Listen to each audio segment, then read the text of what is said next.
turn off this background because this background is going to kill our vibe.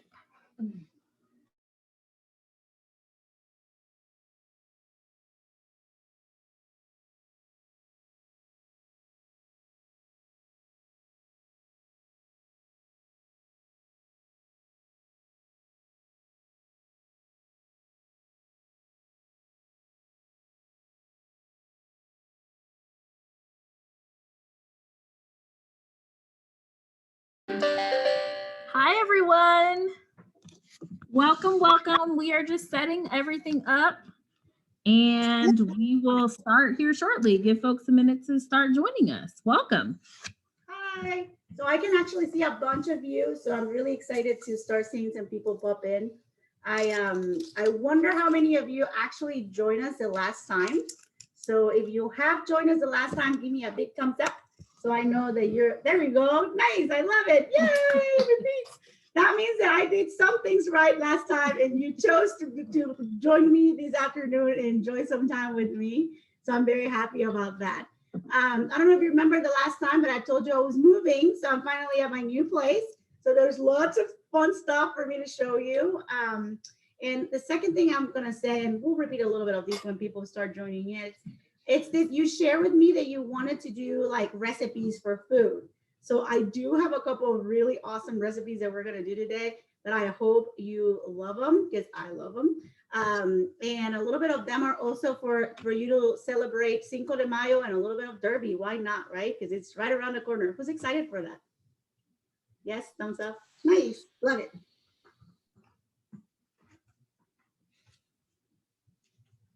So we're gonna give it a couple more minutes for people to join us, and then we're gonna get started.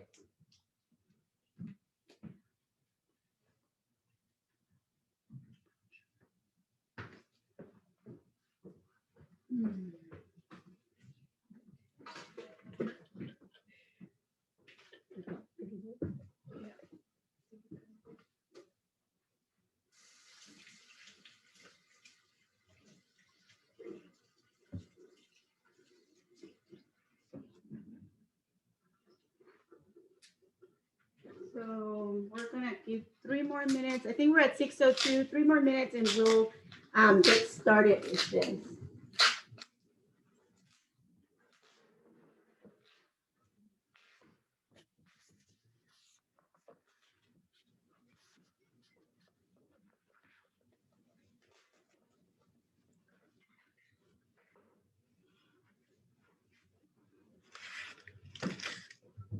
Oh, good. Awesome. You got it?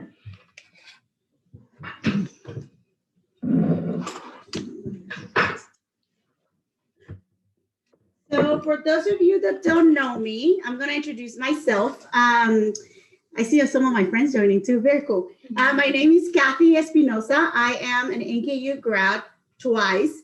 I graduated the first time in 2007 and the second time in 2014. I am also originally from Acapulco, Mexico. So if at some point my accent gets to you, I'll try to slow down because it happens. I get very excited and then I speak really fast. So soap opera style. So, well, with that, I also want to share with you that I work for a company called Diageo. And usually when we say, you know, I work for Diageo, people are like, okay, who are they? Well, Diageo is the largest spirit company in the world. They have about 185 different brands and a bunch of different items underneath that.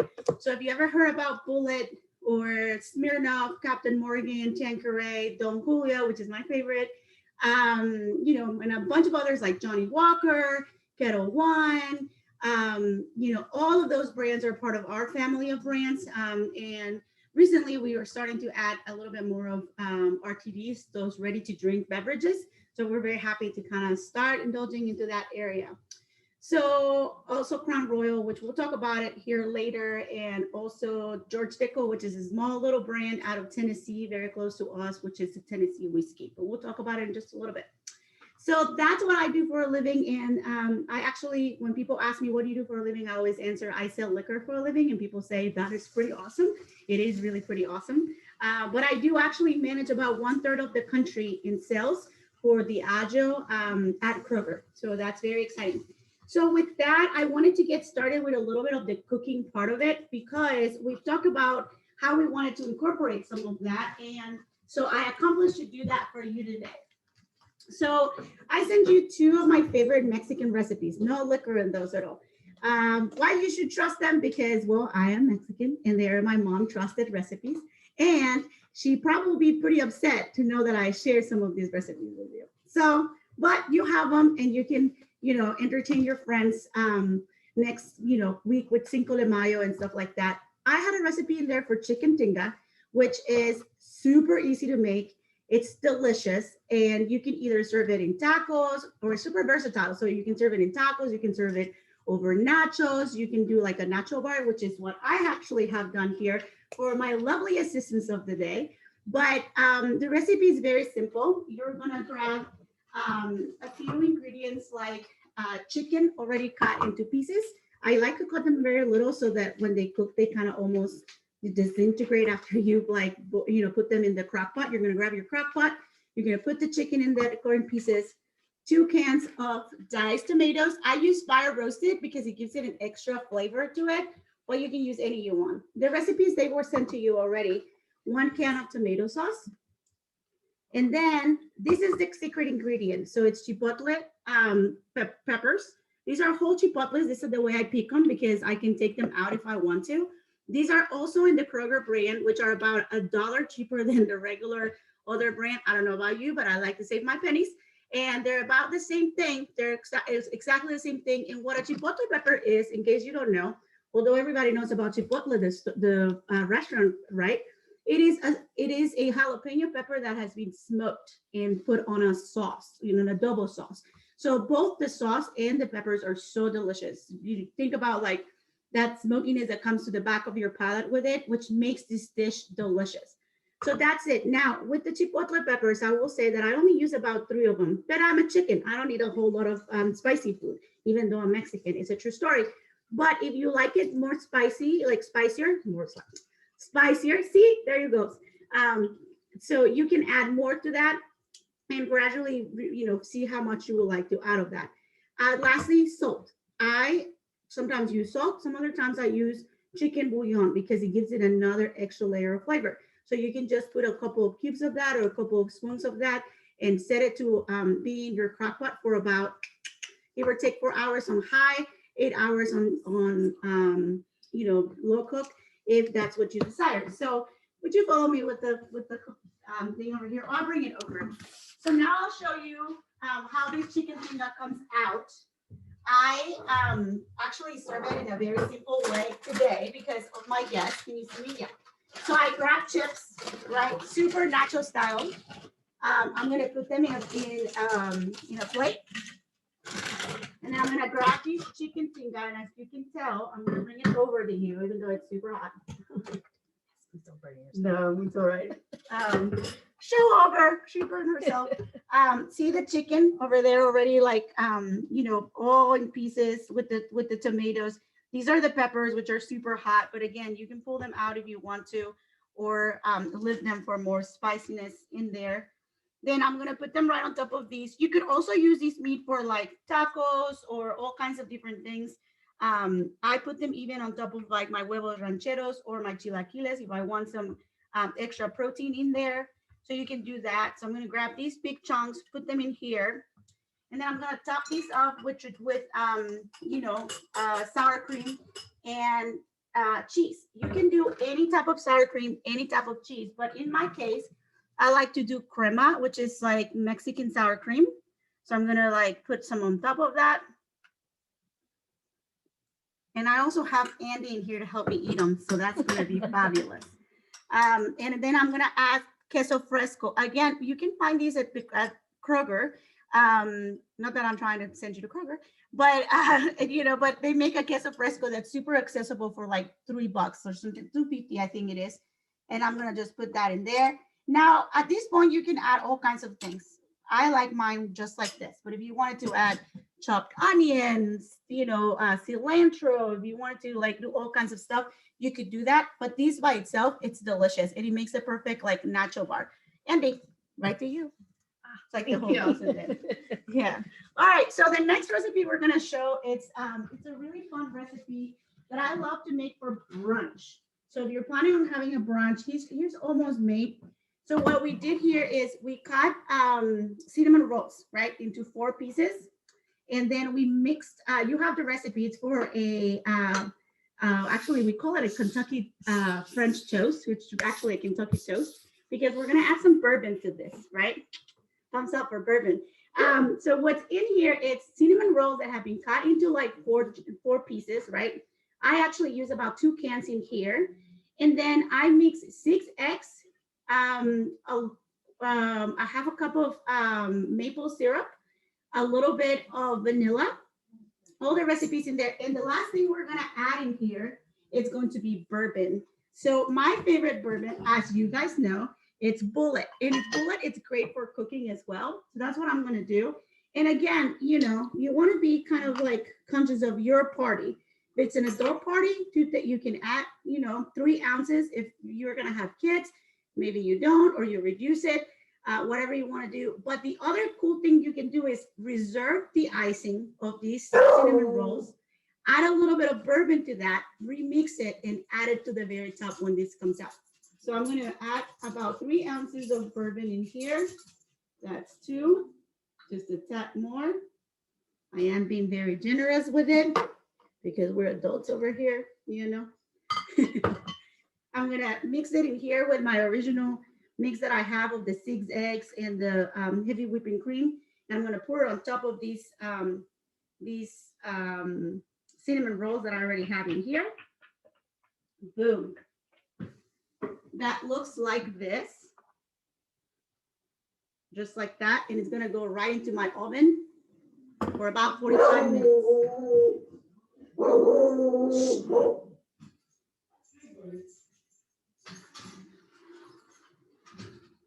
So why am I doing these things? Because I want to get them going, and then we're gonna get to chit-chatting. The last one of these, it's an amazing pecan pie.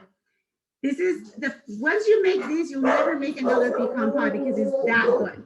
This is a recipe from Cat Cora. 1 second, please.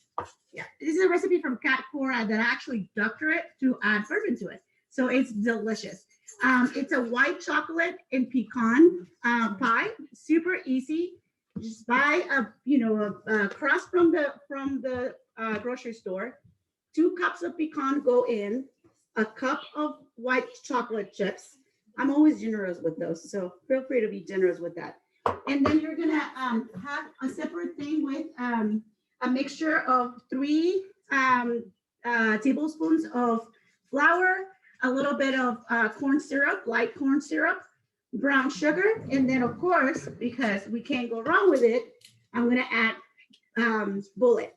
Now, notice what I did. Not always you have to buy a whole bottle, but sometimes we sell these little ones that are about 3 ounces that are perfect for things like this. So I'm using these to make sure that you know that this is something you can do, and you know it helps you in the future. So you just add that to your mixture.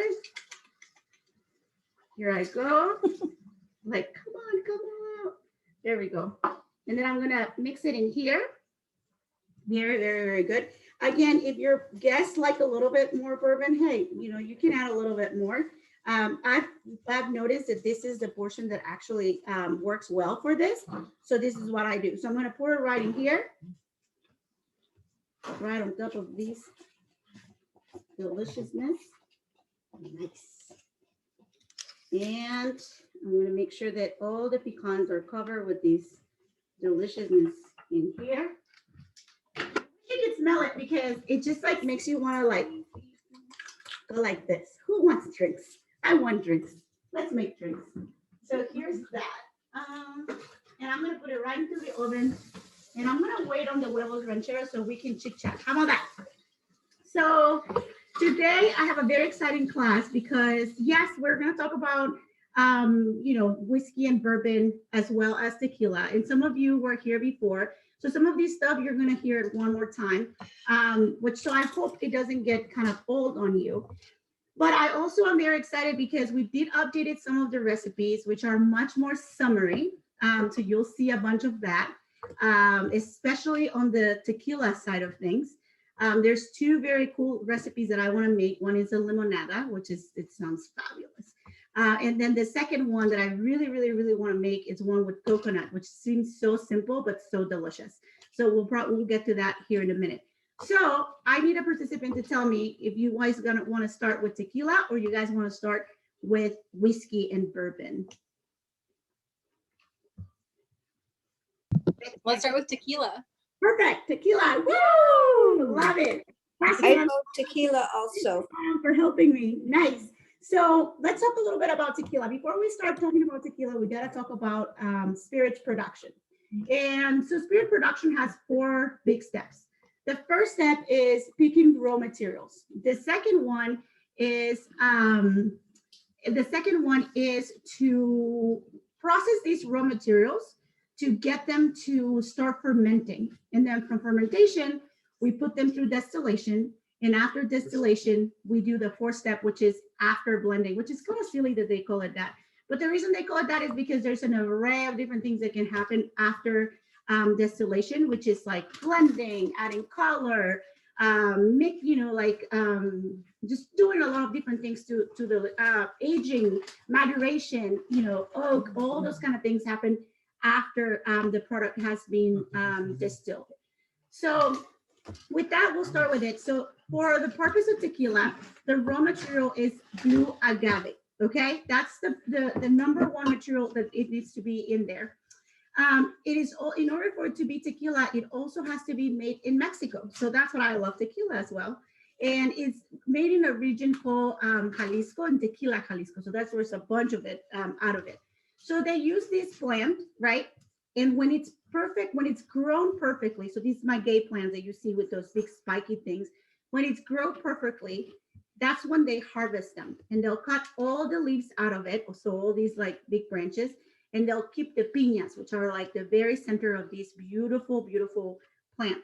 The reason they wait to that point is because when the plant will have the most insulin to it, which is this, enzyme that helps, with regular sugar, which is really interesting for that to happen. So they have these piñas. What they do with them is that they put them in an oven, they cook them, and then they crush them. And they do that when they cook them, they start releasing all these juices, all these sweetness to it, because that's what we're looking for. We're looking for this juice that comes out of it, that sweetness, so that sweetness helps us ferment it. So after they do that, after they cook them, they take the piñas out. Piña is pineapple, by the way. They crush them, right? They crush these pineapples, and then they start the process of distillation. So in the process of distillation, there's 2 different types of distillation. One is pot still, and the other is column still.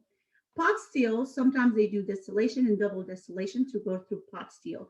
It's the original way of doing it, and literally it's what its name calls for. There's a pot, there's heat that comes on the bottom, warms up that liquid. It gets into a tube. The tube goes through condensation, releasing a new liquid that at the time liquid will leave more alcohol concentration. So that's what this process happens.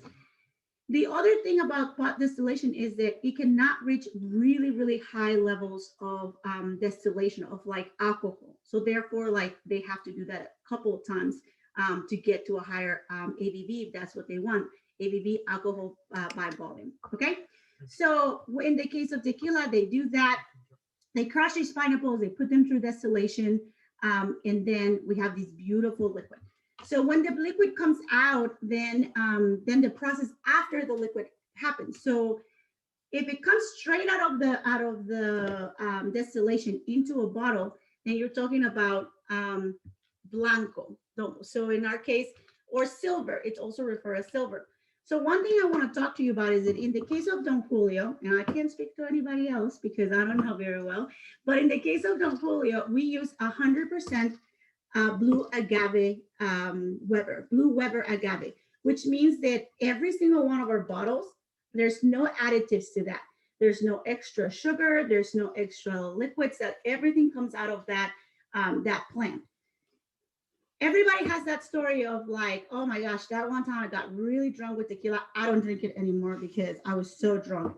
Every single one of us. So The reason for that is that because chances are that 9 out of 10 of us did it with some really cheap tequila. Like I remember drinking something called Moctezuma right back in the day that I think it was like $4 for like a gallon.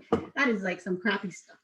So what I learned with that is that the reason you have a bad hangover, you have like problems with it the next day, you probably forgot what happened and all these different things, is because they mix a lot of sugar in them and they put all kinds of like bad stuff in it to like just create volume, but not, and by bad things, it's just additives, right? That creates volume, but really it's not quality. So that's the reason why, Don Julio is what I drink. And the difference between these and a lot of other brands where they actually cut, the agave with other things. The rule says that in order to be called tequila, it's got to be at least 51% agave. Whatever they do with the rest, it's a mystery, right? For a lot of brands, not with the case of Don Julio. So anyway, now we've learned that these go straight from distillation into the bottle. So the next level of that is a tequila that has been rested for about 2 months. From distillation to 2 months, there's the next level of tequila, which is called reposado, which is translation of reposado, it's rested. So it's not aged, it's rested because it only stays in that barrel for about 2 years. So this is reposado. So you'll see a change in color in the liquid. I'm going to pour a little bit so you see that. 1 second.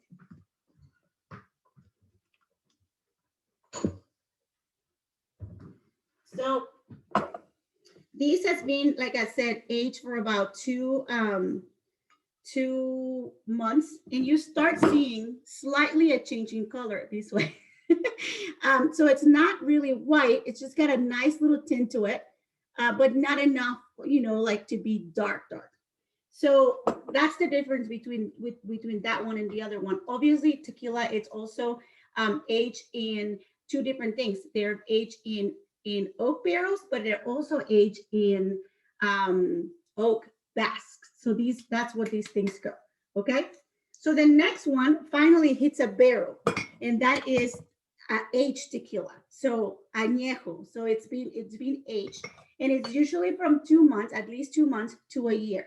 So that's where you'll have an añejo tequila, and that's where you actually see the change in color, like more drastically, because these añejo tequila is actually interacting with the oak barrels. And most of the time, the oak barrels are not new oak barrels. They're actually older oak barrels and have also sometimes hold other things. So in our company, for instance, we believe in sustainability.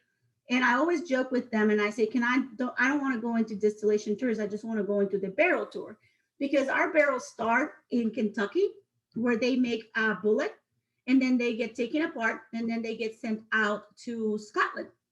And then they're used for Johnny Walker. They use them in there, they break them apart, and they get sent to Mexico. And then in Mexico, they use them for Don Julio. They break them apart, and then they send them back out to Jamaica for rum. So my biggest wish is that I could go on these, barrel tour. I think that would be really freaking cool. But anyway, that's my dream. I think a few of you would like to join me on that. But so I just poured that, and I want to show you the difference in color between these two. So it's not a severe change of color, but you do see a little bit of more, a darker color coming into this. So I'm going to pass these to my friends in here to try a little bit of something. Now I have a very special bottle with me today. This one is, and I hope we get to do this in person one day. So like we all get to party on this thing, right? And get to know each other a little more. But I have a very special bottle today with me. This one is Don Julio 70. If you've never heard about it, that's okay, because it doesn't get here a whole lot. It's just starting to roll out. And if you really want to try it, the only place where I can find it is Party Source. And it comes here, a few times a year. So Don Julio 70 is very, very unique. This is an extra añejo tequila. The difference with it is, as you can see it, it's white. So it's a new technique, and it's referred to as cristalino. So cristalino, obviously, it's like crystalline. Is that a real word? I think so, right? Crystalline. I'm going to stick with it. I'm going to believe it's a word, and Don't quote me on it. But anyway, so what happens with it is that it gets to a charcoal filtration process that strips out the color, but makes the flavors just go pop. So when you drink this one, you feel these like honey and like sweetness and a little bit of smokiness in the back palate that really like just comes out, and it just makes the best drinks, but it's also perfect to be drink chilled or over iced. This is one of my favorite tequilas ever. So if you ever go out there and you try it, you better send me a note and let me know you did, and if you liked it or not, or if I oversold it, because let me tell you, it is my favorite, and it's okay if I oversold it. I will take that. So I'm gonna pour that as well, and I'm gonna show you one last one, because this is also a very unique bottle that a lot of celebrities talk about. So if anybody is a fan of the Kardashians, right, they always drink this tequila. If you're a fan of Becky G, she always drinks that tequila. Prior to Mr. Terramana himself, The Rock, launching his tequila, he used to drink this tequila as well. This tequila is Don Julio 1942.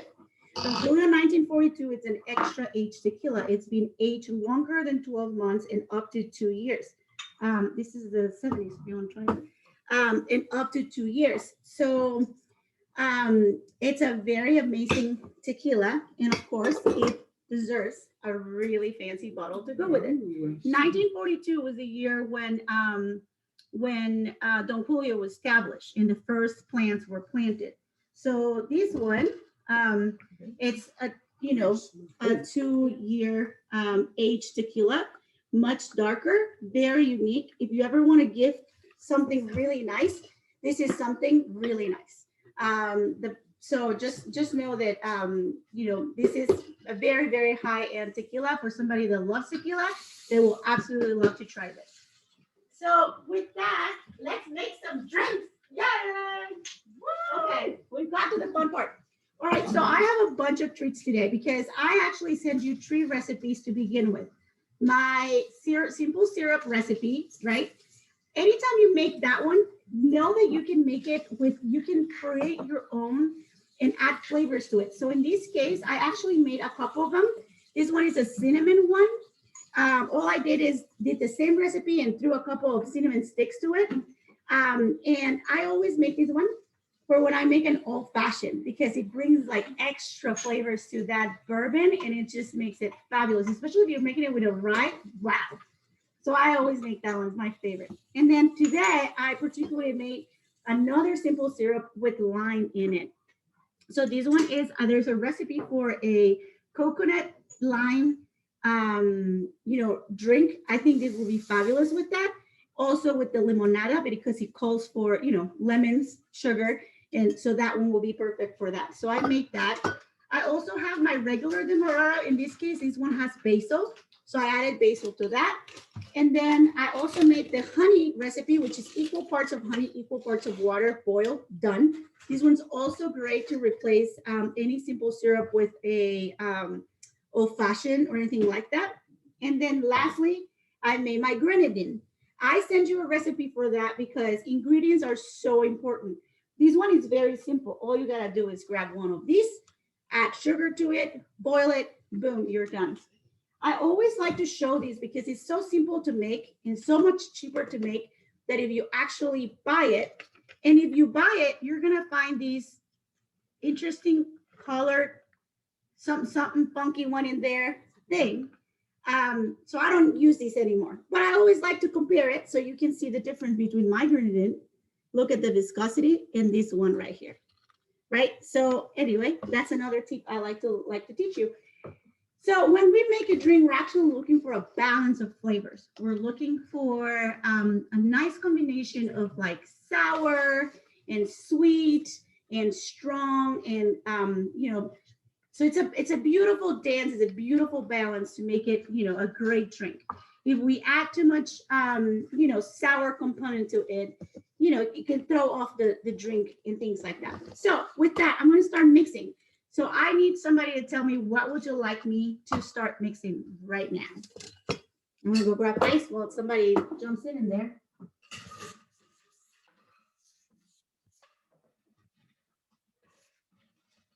Oh, somebody's being super shy. I do need somebody to help me out. No? No takers? Come on, peeps. Paloma. Okay, nice. Paloma. So I do love making a good paloma because I love the ingredients of paloma. Several things to talk about a paloma right here. So you can cheat so many different ways with a paloma. I'm dead serious. So if you are feeling lazy and you just want to have a drink at your house and you're not entertaining anybody and you don't want to look fancy, you can open one of these squirts, pour your tequila in it, and call it a day. You're feeling extra fancy in your own house. You're going to indulge a little bit, but you're still kind of enjoying yourself. You could probably go with something like this, right? This is sparkling pink grapefruit. I love Fever Tree. I don't sell Fever Tree, but if I did, I would tell you that these are like the best things in sliced apple. They really are really good. So again, if I'm cheating on myself and I'm doing that, but in this case, we're not cheating on ourselves. So what I have in here, it's actual grapefruit juice. And before I start with my drink, I'm going to salt my rim. I'm going to do my rim first, a little bit right here on the top. And then I always keep my super like mixture of salt and tahini. If you've never had tahini, it's like a spicy fruit thing that you can buy in the stores. You see it right there. I think you see it right there. And I also these days in some bars, what they do is they slap a little bit of more juice in here and make that longer because some people really like to like lick on the salt and then enjoy their drink. So I started to do that a little bit. Why not? I think it's a cool thing to do. And then I'm going to rim it and I'm going to make sure that I have a little bit extra. I'm going to tap it off. Okay. And Paloma, it's a build-up recipe. So if anybody want to help me out, hey, tell me the recipe. For this one, I'm going to use my delicious lime syrup in it. Now, one of the things that I always tell people is that if you're going to use, spirits, you always want to use your spirits at the very end. Because let's say that I'm telling you to read me the recipe, somebody should literally. But if you don't, let's say that that you're making it yourself, and you make a mistake, you didn't waste your liquor. You started with everything else and didn't waste your liquor. So that's very important. Okay, so in this case, I'm going to start with, now I know how to make this drink, so I'm going to start with 1.5 ounces of alcohol. Now, another thing that I always teach you is that this is called a jigger, but if you don't have one of these, this is equivalent to the top of that, okay? Even though they look bigger and whatever and why not, I promise you it's exactly the same thing. And this at the bottom, it's half of the top part. So if it costs you for 2 ounces, you use the top part of it. If it costs you for 1 ounce, you use the bottom part of it, right? If it asks you for 1/4, you use the bottom and you divide it kind of by quarters. The best jiggers actually have, measurements in the inside. Some of them have none of them. So that's a good thing for you to know as a point of reference. So now you also need to know your customer. So does your husband like it a little bit stronger? Then you want to go with 2 ounces. Is she a weak drinker? Maybe you go with just 1 ounce. In my case, I'm going to go with 1.5 ounces. Okay, so I'm going to go and fill these up. I'm going to put it right in there. And then I need about 3 ounces of 1 ounce of grapefruit juice. So I'm going to go with that because, grapefruit juice is a little strong. And then I'm going to add some simple syrup to that. I think that's mixed. It actually should be 3 ounces of grapefruit juice. I'm going to add a little more of that. There. And then I'm going to add the simple syrup. I'm going to use my actual spoon because I'm using one of these rather than pouring. Actually, I think I'm going to be able to pour this in here. I don't want to make a mess, but here it goes. It goes right in there. I'm going to shake this puppy up. I'm top it with a little bit of sparkling water.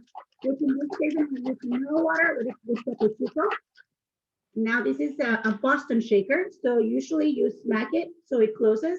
And you now need to release a little bit of air in it. If it doesn't open, you gotta smack it again against something. Now it's like stuck for me. Of course it was gonna happen. Hold on. There he goes. Yeah, release the air on it. I'm like, what's happening? And now I'm gonna pour it in my cup. Right through it. And that's about it. Now, if you like yours a little bit lighter, you can add a little bit of mineral water on the top just to add a fizz to it. If you like it a little bit more grapefruity juicy, you can do it this way. So now I need somebody to try these for me. Look at Andy. She's like, I volunteer for that one. I actually think I have straws if you want one. That looks really good, Kathy. Oh, yeah. It's actually, I think it's pretty delicious. Yeah. Yes, it's delicious. Nice. I'm going to really quick. I'm going to make that limonada one because I think it sounds very delicious. So we're going to what we're going to do with this one is actually it's the first time I make it. So if somebody wants to read it for me, I do believe that it starts with pieces of lime in the bottom of it, right? Yes. Okay, I'm going to go with this. Boop. And then I'm going to add the simple syrup to that.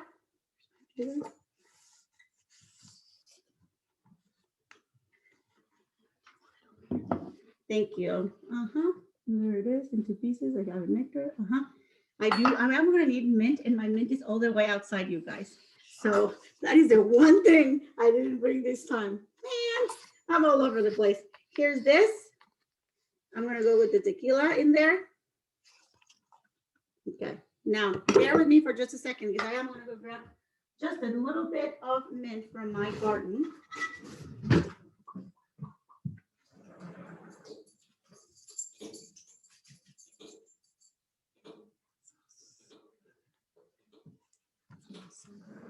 That smells so good.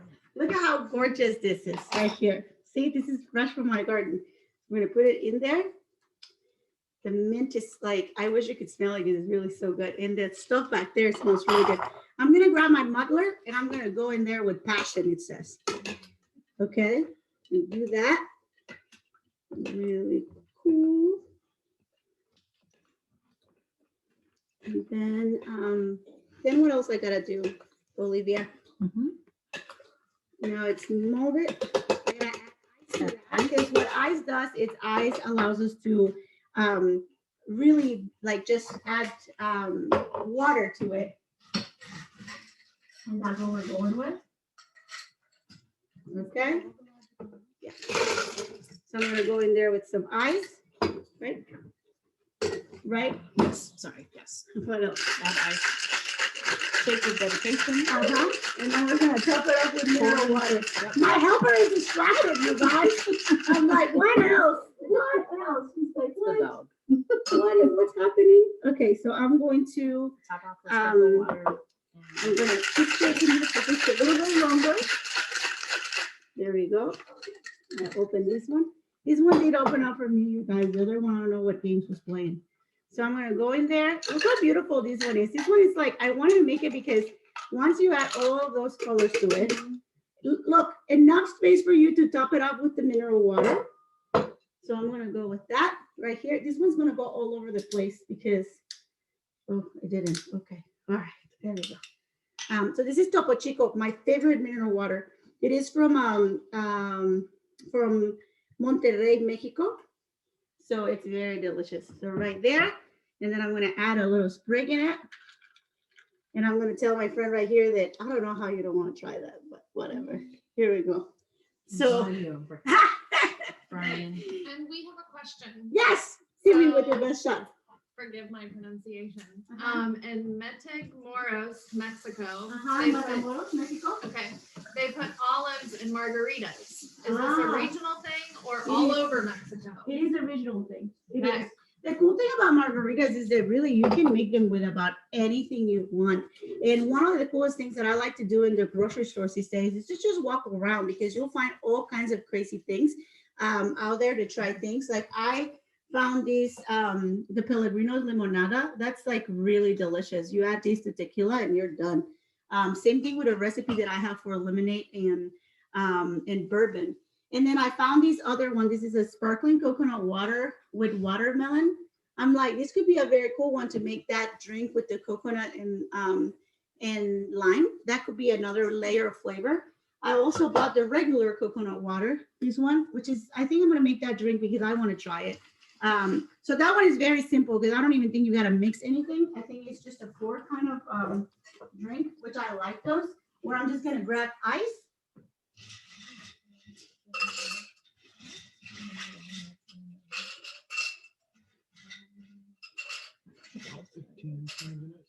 I'm gonna add my tequila to it. Look, we almost killed this one, you guys. I feel like I gotta go with a different one. And since I'm gonna try it, I'm going to go with Reposado.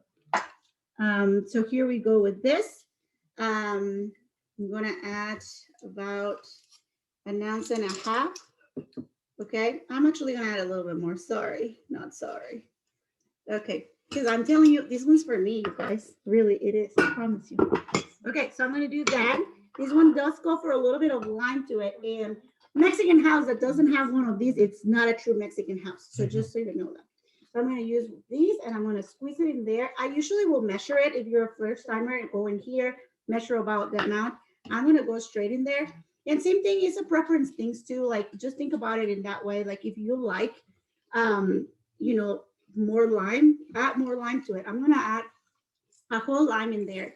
And I do like sweet drinks. So in this occasion, you can choose if you want to add, say, a little bit of the simple syrup that I made, which also has the lime. Oh my gosh, yay, she's pouring out these things. They're right there, right in there. Wait till you see them while I finish this drink. See, it feels yourself to have my good helper right over here. Olivia, clap, clap, clap for Olivia, you guys. Very good. So I'm gonna add these to this. Like I was telling you, I like sweet drinks. So I'm actually going to pour these in here and I'm gonna check if the drink is sweet enough. And if it's not, I'll probably add a little bit of my simple syrup just because I like it. So I'm gonna go in here with this. I'm gonna top my drink. You guys can barely see that. There we go. There we go. And then I'm gonna go with my spoon in here. I'm gonna let a little lime live in there. I think it should, especially because it's for moi. And now I'm gonna try it. You wanna try these, Olivia? You can try it with me. I got vaccinated already. Me too. All right, there you go. Safety first, you guys. There you go. What do you think? Does that taste like vacation? Yeah. Could you make it a little sweeter, or did you like it like that? Sweeter. Okay. More little. Lime. Liquor. More liquor. Oh, she's gonna put liquor. You guys saw me pour that extra. Okay. Well, I like that. All right. Anybody want me to make any of the other drinks? I think the last time we made a tequila sunrise. We can definitely try to make that. I have the ingredients for that. Is anybody interested on that? Hey, Yeah. Kathy, what about bullet lemonade? Yes, we can get into that. Okay, so if you guys are ready to switch to outside of tequila into whiskey, we can do that. Does anybody, before I do that, does anybody have any questions about tequila? Margarita, I see that. Somebody wants a margarita. Okay, we can do that. A margarita is very simple, and I love making them because they sound so complicated, right? When you go and drink them, and then you're like, oh, look at her. She's like, I use my mix. I like it. So Can I ask a question? something to make. Can I ask a question? Hello? Yes, Betsy, go ahead. Oh, okay. Kathy, Betsy wants to ask a question. Yes, ma'am. Hi. Hi. So in Matamoros, they make the margaritas and they put in olives. Is that a local thing or a regional thing, or because I had never heard of it until I got there? It is 100% a regional thing. And that's what I was going to say, that with margaritas is very interesting because everybody makes them different these days. People add, jalapeno peppers to them. They'll add, different types of fruit. One of my favorite type of margarita to make, it's a guava margarita. So I buy these and I use that as mixer for the margarita. But in reality, the most simple recipe is just lime, simple syrup or agave if you want to use agave, and then the liquor shaken, put into on the rocks. If you want it frozen, you blend it and you're done. In my case, I prefer making them on the rocks because, you know, I can make them really quick. And I don't make a mess. And then the second thing is I love to play with my syrup. So that's why in this case, I made this simple syrup with lime because I wanted that extra little, you know, of the lime. Same thing with the rim. A lot of people play with the rim. Some people put a spicy rim. Some people put a sugar rim. Some people put salt rim. I always, 9 times out of 10, I'll use a spicy rim just because I like it. But I know people that absolutely swear that it should have a sugar rim, and I do not like a sugar rim. But I've seen that happening too. So yeah, so it is really a drink that has taken different flavors, places, you know, goes with it. So absolutely, it's an original thing. But it sounds interesting, so I think I'm going to try that at one point. Oh, you should try. The olives are really good after they've sat in there. Oh, I bet with the tequila. Yes, yum, that sounds delicious. Okay, so I'm gonna grab another cup that I need here. Because by the way, we have not even talked about the glasses. The glasses that we've used so far are calling glasses. So now I'm gonna use a tumbler, kind of like a shorter one, to make a margarita. First thing I'm gonna do is I'm actually gonna use my lime to get my rim going. Same thing here. If you want to make like one of those little areas for you to like have more salt, you know, you're more than welcome to. In this case, I'm just gonna stick with that. And this is a thing where you can shake them or you can mix them in your container. In my case, I'm gonna shake them just because I like shaking them. And I already washed this thing. So actually not this one, the one over here. My helper can help me wash the steak. Oh my gosh. I'm so sorry. We're eating. She's enjoying her drink a little too much, my helper. No, it's okay. I'm joking. One of the best things I always say is that when you're making drinks, make sure you have a bar towel. This is literally my favorite thing to have because you get messy really quick. So just remember that. I'm going to add ice to my cup.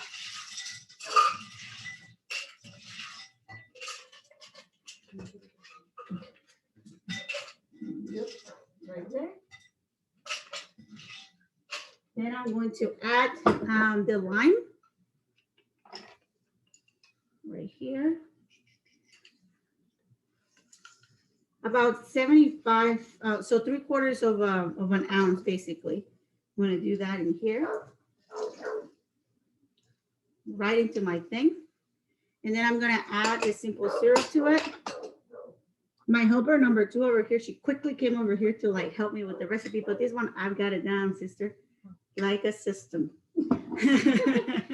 So I'll go in there with the simple syrup that I made. I'm going to try, do you want this margarita? Who wants this margarita? Okay, because I'm going to make it with my very special tequila. So he needs to feel very special. Do people mix their the 1942? They No. mix with that, or is that just like okay? If you mix 1942, just Okay. out the door you go. Not even this one. This one is so good to sip that most people wouldn't even mix it. Yeah, but in this case, we're gonna just because. But yeah, that's the other part of it. And that's the other thing. Not all tequila is to be drinking as a shot, okay? Like literally, not every tequila is to be drink like a shot. A lot of people feel that that's what they need to do. Like, you know, oh, it's tequila, let's have shots. No, folks, no. Now, you know, tequila is a lot like a scotch these days. You can sip on it, you can drink it neat, you can drink it on the rocks, and, you know, you can enjoy it and sip it. You don't have to shot it, you know, especially if you're drinking a very nice tequila. You definitely don't want to mess with that beauty of the good tequila. You want to sip on that part. So I'm going to do this real quick. So Melissa wants to know, what is the best tequila? Okay, I sell 1942 and I sell Don Julio, so I feel extremely biased. But I will say that for me, that Don Julio 70 and the 1942 is my absolute favorite. We actually sell another tequila that is higher end. It's called Don Julio El Real or Del Real. I actually prefer the 1942 over that one, even though the difference in pricing is about $200. So that 1942 is very good. And this thing doesn't want to open for me again. Can you help me out with this? There you go. I was like, I'm banging it, but it won't come out. So You lifting too many weights, Kathy? you shake your giving me issues. What was the question? I said, you've been lifting too many weights. You're too strong now. I know, right? I'm like, come on, just keep coming up. But it doesn't wanna come up. So what do you think? Oh my God. Say it out loud.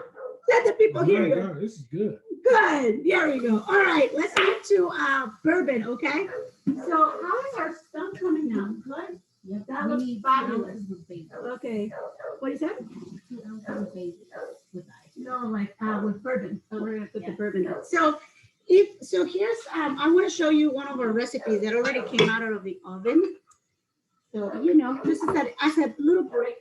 I gotta grab a little something to show you because I don't want to burn my thing here. Okay, so I'm gonna move it over here so you can see it as it comes out. These little packets, 2 options. You can add them on the top like this. You can mix them with a little bit of maple syrup, add them on the top, or you can mix them with a little bit of bourbon and add them on the top. Okay, so that is ready to come out. Perfection. So we're gonna show you 2 things that they're done and they look fabulous. Okay, so let me grab the first one over here. Okay,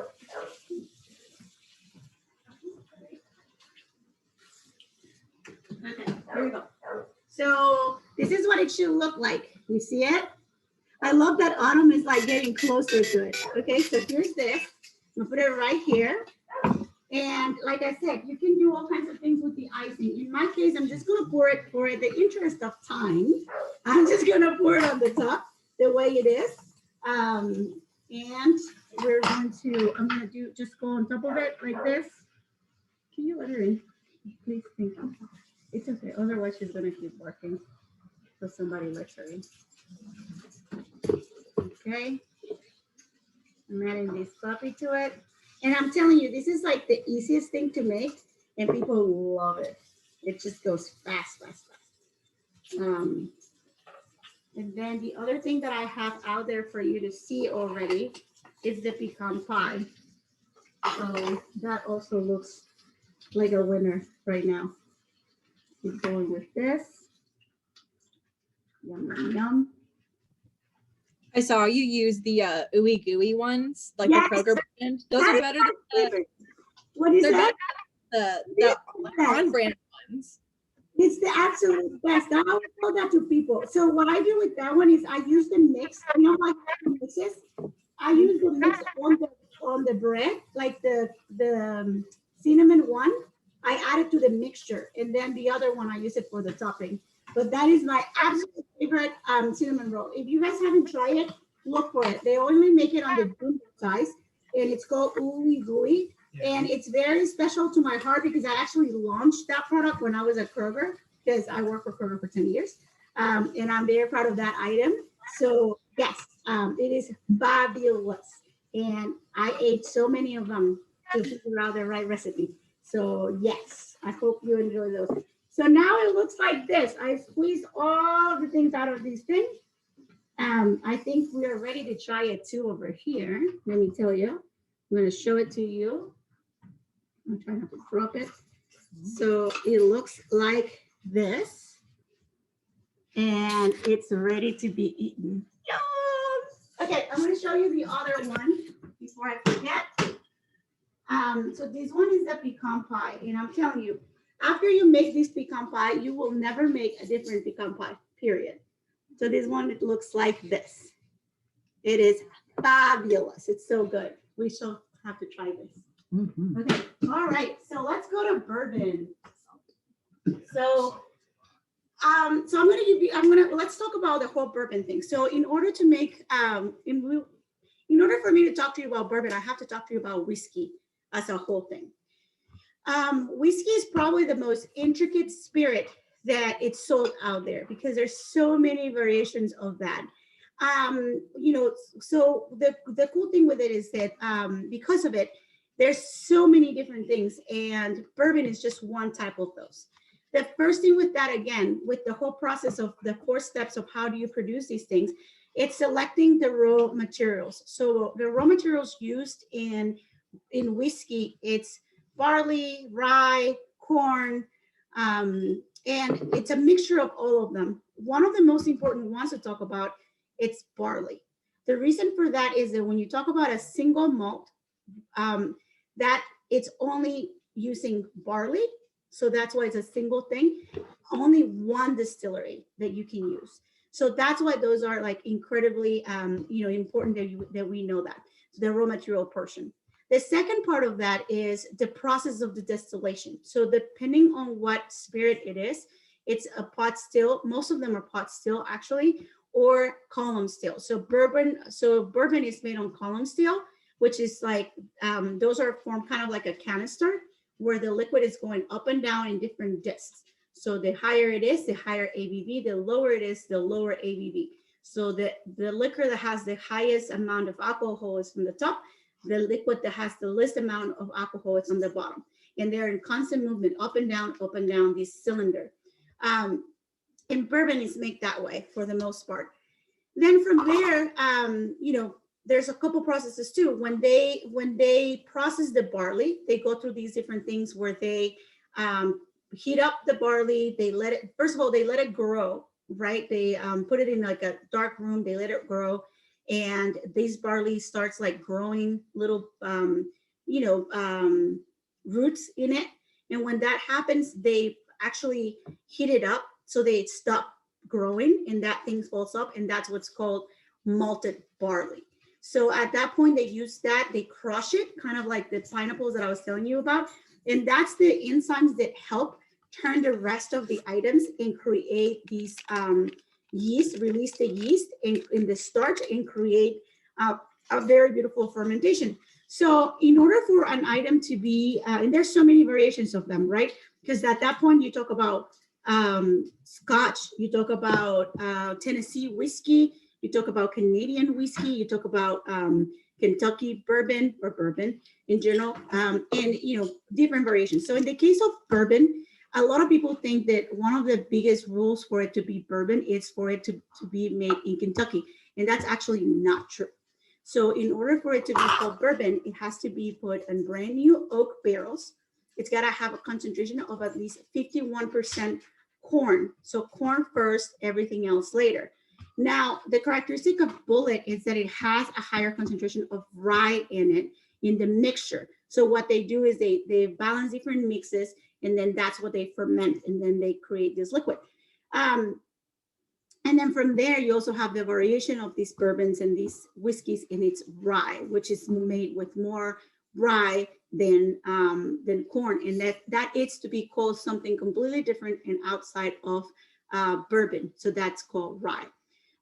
When we talk about a Tennessee whiskey, same process of bourbon, same exact process of bourbon. The only difference is that it is put through a extra step in distillation called the Lincoln County process, where it's put through a maple charcoal filtration. That's what it becomes Tennessee whiskey. And opposite to bourbon, Tennessee whiskey must be made in the state of Tennessee. For us, the brand that we have is George Dickel. If you've never tried that, give it a shot. Definitely not as popular as Jack Daniels. Jack Daniels by hand has like the market, but this is a phenomenal Tennessee whiskey that most people don't know about. This bottle particularly won last year #1 whiskey on Whiskey Advocate. So actually, they make delicious whiskey. So then from there, there's two different situations that happen with whiskey. You can go either with blended whiskey or single malt. So the single malts, like I was telling you, one distillery, one distillation, kind of like that's the whole thing. Scotch, in the difference of bourbon, they don't have to go into brand new oak barrels. They can go into used barrels. Again, remember the story I told you about how the barrels that are used at Bulleit get sent to Scotland, because over there they can have a second life with it. The reason for that is that when they are reused, these barrels have less concentration of like that vanilla, toasty, coconutty flavor that comes out of the barrel. Then, so like it allows for a more mellow, flavor profile. Also because most scotches are aged much longer. So now talking about aging, you'll always see in most whiskeys or all whiskeys will have an aging in there. For Johnny Walker Black, you see in there a 12. That means that the liquid that it's in here has been aged for at least 12 years. Most of the time, these have been aged for much longer than that, but this means that at least it's been aged for 12 years. So in the case of Bullet, because that's what we're going to drink today, because that's what I have plenty of it, this regular Bullet has been aged between, say, 3 to 5 years, okay? And most of the time, like, you know, like that's sort of like the startup of that. From there, you have the next layer, which is Bullet 10, which has been aged for at least 10 years. But actually, most of the time, this liquid has been aged between 12 and 15 years. But what happens with it is when you compare these and these, you'll see a variation in color. This one starts getting a little bit lighter than this one. And that's because it's been aged longer in the casket and really taking its time to like grab some more of the different flavors. From there, there's also different variations. So in the case of Bullet, it's also a blended spirit. Why is it blended or blended whiskey? It's basically like following a recipe, like any of the recipes we just made.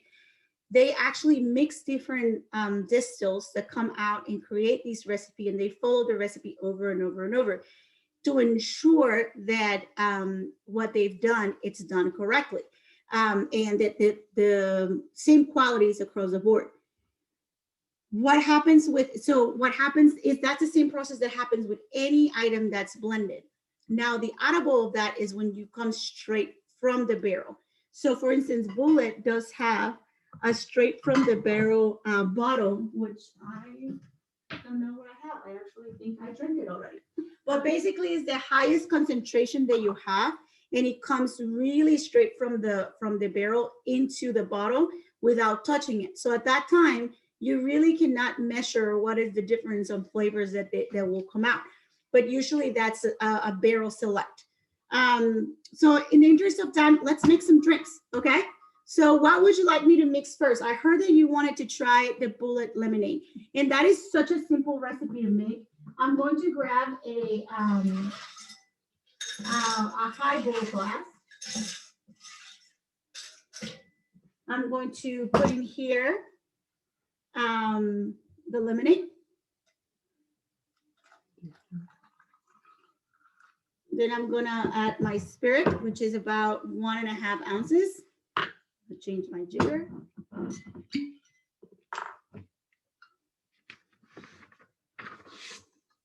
I'm gonna go right in there. I'm going to give it a nice stir.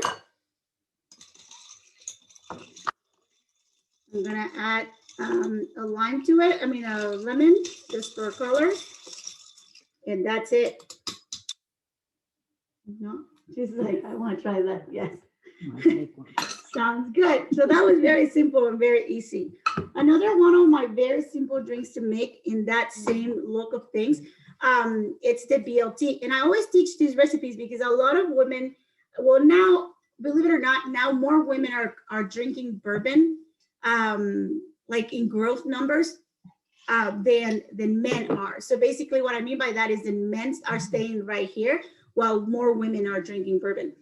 And I always like to teach these different recipes on how to drink bourbon because many times you hang out with your significant other, they like to drink bourbon and you're like, I kind of don't drink dark liquor. But that's just because you've never learned how to drink dark liquor. So this is a different way to kind of get you started, trying out different things, get your palate, used to it. So eventually you can actually drink it neat or on the rocks, depending on what you find out that you like. So the next drink I'm gonna make, it's called a BLT. The BLT, it's named after Tom Bullitt's wife.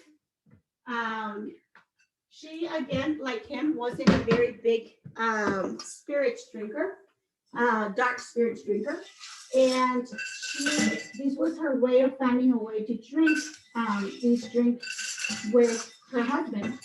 So the BLT, it could stand for Bullet, Lemon, and Tonic, but it's actually named after Betsy. That's her name. And it's called Betsy's Little Treat. So that's why it's called the BLT.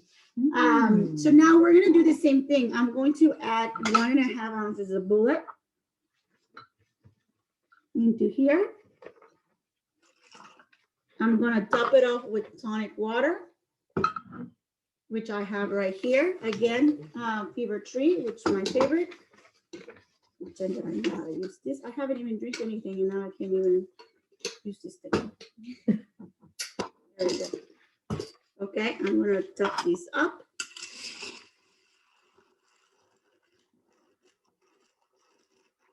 Throw that. There we go. I'm gonna add a lemon. And this is a great summery drink. It's very easy to make.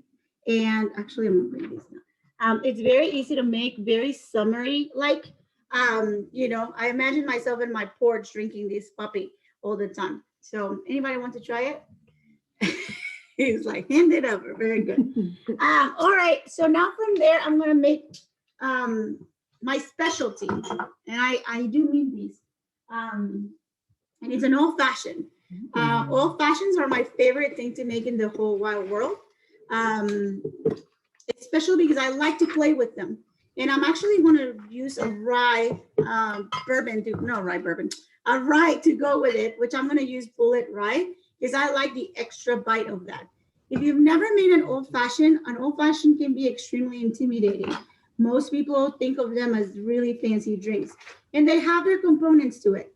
The first thing is we're going to fill out a shaker, and I always like to use these little shaker because what we're going to do is we're going to melt with water, and then we're going to pour into clean ice.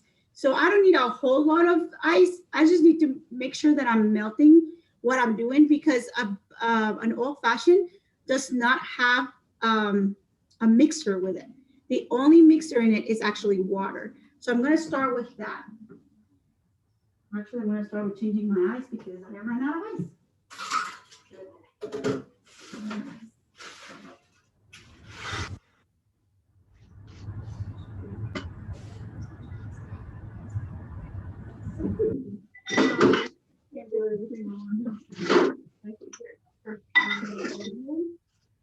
So I have ice in my little shaker. That's my favorite.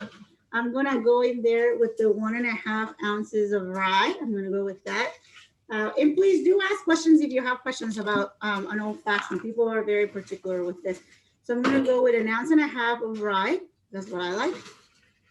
I'm also going to, usually calls for bitters, Angostura bitters, which are normally made with orange flavor like this. So you go with the beers and you add that and your simple syrup and you're kind of done.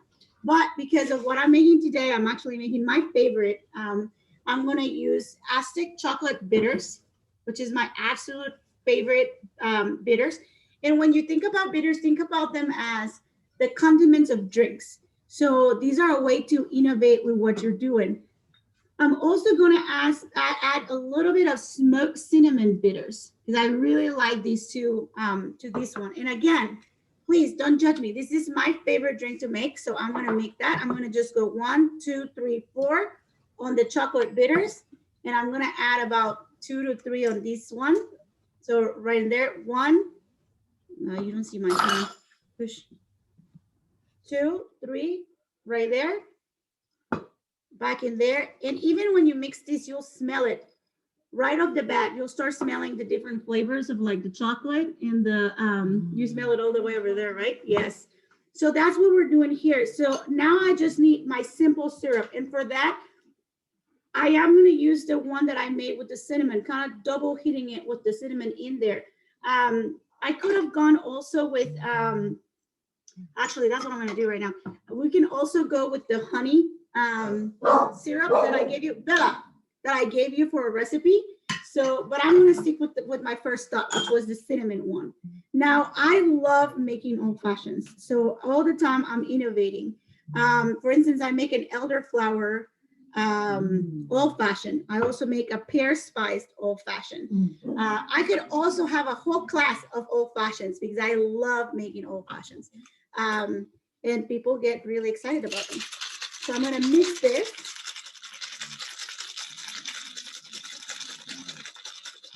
And I'm actually going to go into the bowl in here. Jess, I'm going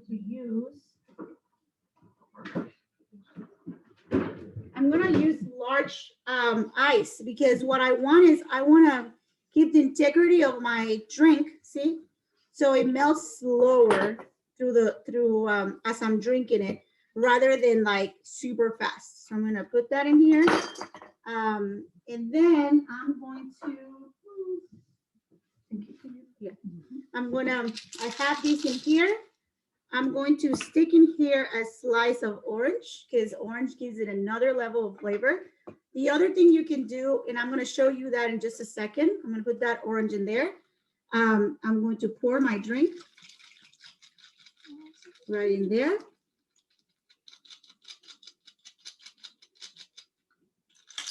I'm also going to grab a second orange.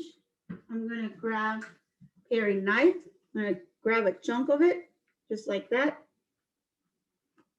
And I'm going to squeeze the flavor of the little juice out of that on my drink. The reason for that is because I want the people that are drinking the drink to smell the juices, the flavor of that orange. And lastly, but not least, I'm going to add a cherry. Look at it. It's already waiting for me right in there. You can also use those bourbon cherries, which are also very delicious, but I ran out of them. I don't know why. But cheers, guys. This is my favorite drink ever. I know you really want to try it, don't you? You've never tried one? So I have a question. I guess I'll pass it. I'll have to make another one. Yes, So I have sir. a question. Yes. So we were just at a bar last week, Mm-hmm. and he, instead of dripping it, what you just did, Uh-huh. he burned it. Yep, you can do that. So Do- why do they burn it? To add more smokiness to it. Usually, like when I make a gin and tonic, I like to burn rosemary in it, and I cover it, and then that goes into that. Very fancy bars will have a smoker, which is usually what they do. They'll burn something in it and add to that. He burned his to give it an extra layer of like, smokiness to it. But the best way to do it is with a smoker. Mhm. Yeah, and then it's, what do you think? You can really taste the cinnamon. You like it? It's delicious. Doesn't it taste like Thanksgiving, Christmas Yes. Eve? Yeah, it's my Yeah. favorite to make. But yeah, any questions out there? I love spiced cherry bitters. Yes, I love them too. They're really, really some of my favorite. I love creating old fashions. This is one of my favorite things to use too.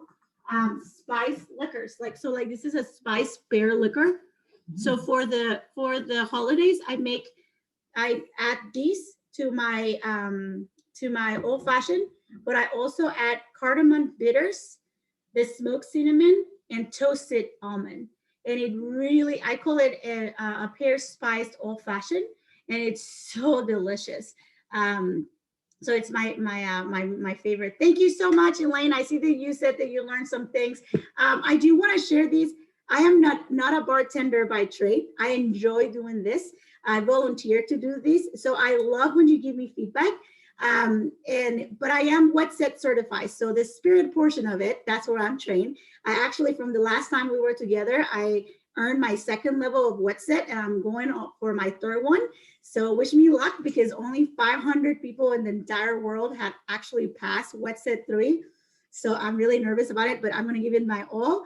And I think all these practice helps me out. But yes, I hope you all had a great time with me. If you have any questions, please, this is the time. And Betsy, you have a question? I see you unplugging. Well, I have, while you were talking, I made this. Yay, look at you, It is pie. so yummy. But I the can't best wait. part is this bacon. Oh, Oh my God, this bacon is amazing. the bacon is amazing. We didn't get to it, but I'm glad that you tried it. It's so everybody, good. oh, it's so good. I am going to hide it, and nobody can eat it but me. I once made it for a friend, and she said the same thing. She's like, I am not sharing it with my husband. She was like, Oh yeah, this is amazing. I'm glad you liked it. It goes perfect with the toast as well. You'll like that very much. Yes, and I'm gonna make the eggs now. Nice. But I do have everything prepared for the eggs, but it sounds like we ran out of time. Did we not? Yeah, we'll have to do this again. Huh? But in Matamoros, we put the egg in,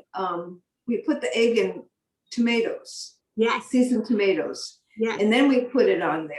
So, Very nice. but So we make it different ways too, but I made it this way so it would be a little bit easier because yeah, the shortcut for that is that if you don't want to make the salsa, you just buy a very delicious salsa and then boom, yes. it's done. Well, that's what I did. I bought the salsa. I chickened out. There you go. See, you can always cheat it a little bit. So that's one of the reasons I teach that recipe as well. Make it easy on yourselves.